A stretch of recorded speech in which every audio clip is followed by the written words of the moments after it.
হয়নি। কেন নির্দিষ্ট করে দেওয়া হয়নি? ওই যে লাইলাতুল কদরের মতো, যাতে করে সারা দিন ভরে মানুষ দোয়ার জন্য চেষ্টা করে। যদি তার দোয়াটা ওই নির্দিষ্ট সময়ে হয়ে যায় তাহলে তো ব্যাটে বলে হয়ে গেল, তার দোয়া আল্লাহ সুবহানাহু ওয়া তাআলা কবুল করবেন। তবে বেশিরভাগ উলামায়ে কেরাম মন্তব্য করেছেন যে সেই সময়টি হলো আসরের পরে। আসরের পরে হওয়ার সম্ভাবনাটা একটু বেশি।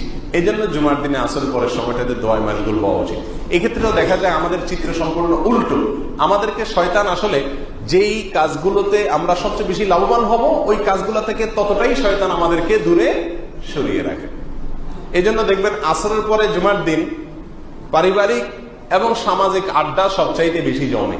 যত মিটিং, সেটিং, ফিটিং, আড্ডা, বৈঠক, চা চক্র, এগুলো অন্য যে কোনো দিন বিকালের চাইতে জুমার দিন বিকালে বেশি হয়। দোয়া টোয়া করবে সেই মানসিকতা মানুষের থাকে না, মানুষ ভুলে যায়। আল্লাহ তাআলা আমাদেরকে জুমার দিনের এই আমলটিও করার তৌফিক দান করুন।